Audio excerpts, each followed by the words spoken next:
What's going on, Cole Connor here. Today, I want to talk about how the DJI Osmo Pocket 3 is a must-have camera for a real estate agent and super dope to have in your arsenal as a real estate photographer. Let's get into it. My name is Cole Connor and I was put here to do three things: create, inspire, love. Thanks for being here. Let's get into it. So I took this camera along for me in a shoot to Malibu. I did a little bit of vlogging, took some footage, compared it with the iPhone and the regular camera, so let's take a look. All right, so we're in this house in Malibu and I'm about to turn on, or I am turning on all the lights. So I figured I would, vlog a little bit of it just to kind of test out how, how the vlogging looks on the DJI Pocket 3, which I'd say it looks pretty good. I got the face auto detect tracking on, and then we'll switch here to vertical, and now we're shooting vertical. Okay, now we're shooting vertical and the face detect is on again. I think what it's doing on the vertical is just kind of cropping in, which isn't ideal. So that's kind of a bummer, but it's still, it looks good. Yeah, it's definitely just cropping in. If it was actually shifting the camera, you would see a big, difference with how wide it is. But so that means vertical video is not gonna be as wide, which is okay. Where is this light? This thing is just so handy. I can't get over it. So if I was an agent or real estate photographer and I was trying to vlog what I'm doing on the go, which is what I'm doing right now, I just think this is way better than the phone. The thing is, sometimes we want to film us on the phone or listen to music using the phone, and we're not able to because, we're using the phone to film. So I just think this is a great opportunity, and the quality is just as good, probably in some cases better. But anyways, let's test out some different shots. I'll show you what I'm getting with the phone, what I'm getting with the Osmo, and what I'm getting with the camera. Let's do it.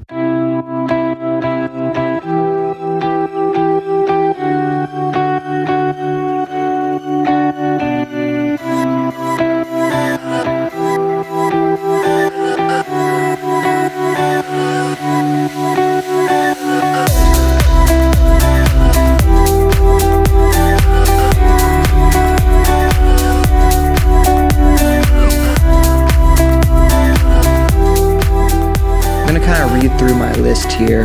Pro, the thing is small. It's so small. Like this, take a look. Taking this off. This is just with the creator combo. You don't need that. Take this off. You don't need that. That's an extra battery. It fits in my hand like it's the size of a pencil. It's crazy. Love that about it.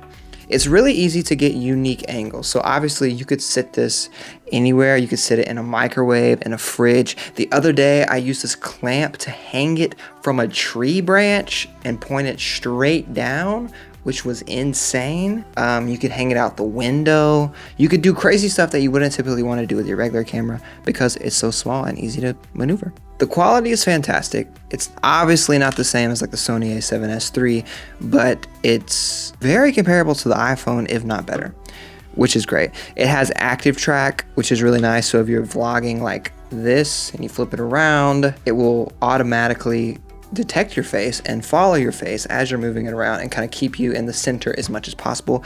Love that about it. It obviously has the built-in gimbal, which is fantastic and keeps it pretty smooth, which you probably can see from the vlog footage. It's compatible with the DJI mic, which is really cool because I love using the mic in general, especially if I'm doing shoots with agents. I don't always do it for myself because I have the overhead mic on the Sony camera, and then I use these a lot of the time. But I still like that it's super compatible with the mic. So if you want something that's better sounding than just the mic on the DJI Pocket, then you can use it. But the mic on the Pocket, as you can see from the vlog, is pretty good. It has multiple creative modes that you can do with it, which we can check out on their website in a second. And it's also super affordable. The thing's like $500. You can live stream on it. There's tons of pros, and there's only a couple cons. So when you put this wide angle lens that comes in the creator combo on it, it still doesn't get as wide as the iPhone, which is kind of unfortunate. So this lens cap is going to get you to 15 millimeters, while the iPhone, let me just confirm here. The wide, yeah, the wide takes you to 13, and then if I'm using my wide lens on my camera, it goes to 12. Then obviously you could do like fisheye and get super wide, like 10 millimeters. But I wish this just went a little bit wider for video, but 15 millimeters is still pretty wide.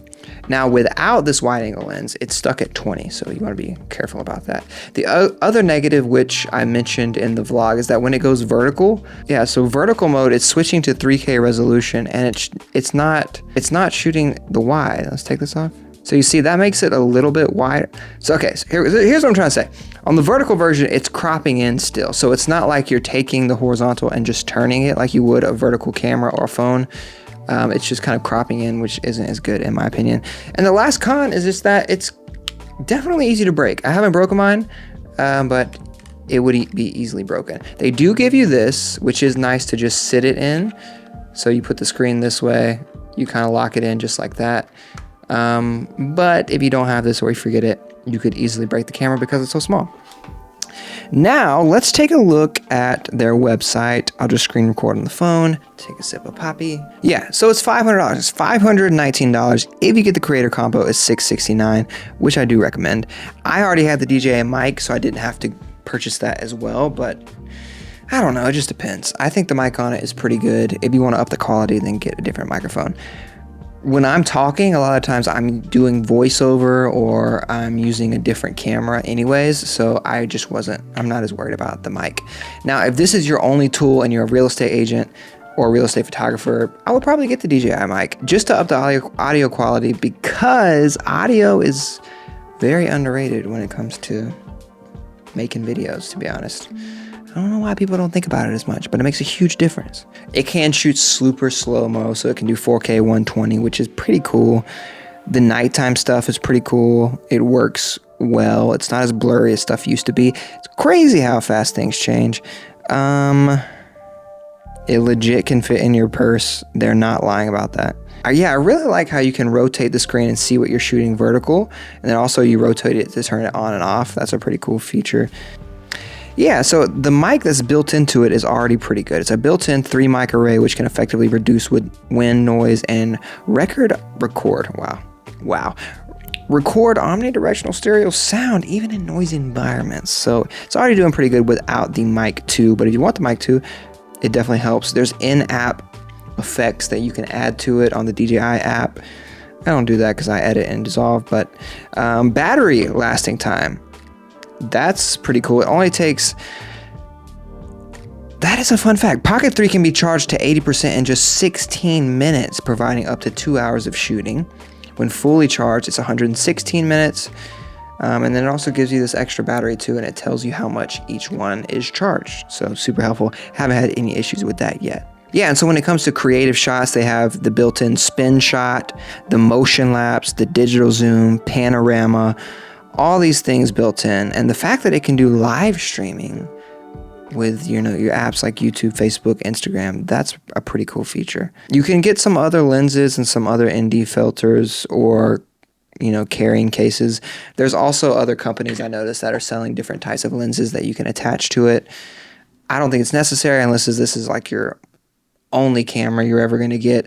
I think it's important to use these tools kind of for what they're meant for, and each type of camera that you have, especially as a real estate photographer or a videographer in general, is just a tool in your tool belt. For example, when I used this the other day and I attached it to a branch, it kind of saved the day. It was the perfect overhead shot looking down. And the shots that I'm using it for is when I don't want to carry a big camera around. I'm not looking to get the most cinematic shot ever. This just makes it more convenient. Now, if you're a real estate agent, I think you can use this for tours. I think you can use it for Instagram content. I think you can use it for vlog content. And it's only $500. Anyways, if you have it, let me know what you think. If you want to buy one yourself, you can check one out with the link in the description. It's an affiliate link, so if you buy one with the link, it helps support the channel so I can keep making videos. I would appreciate it. And my name's Cole. I will catch y'all next time. Peace. Hi there. Thanks for watching. If you really liked it, maybe you'll like some of these too. While you decide, here's some music. Enjoy.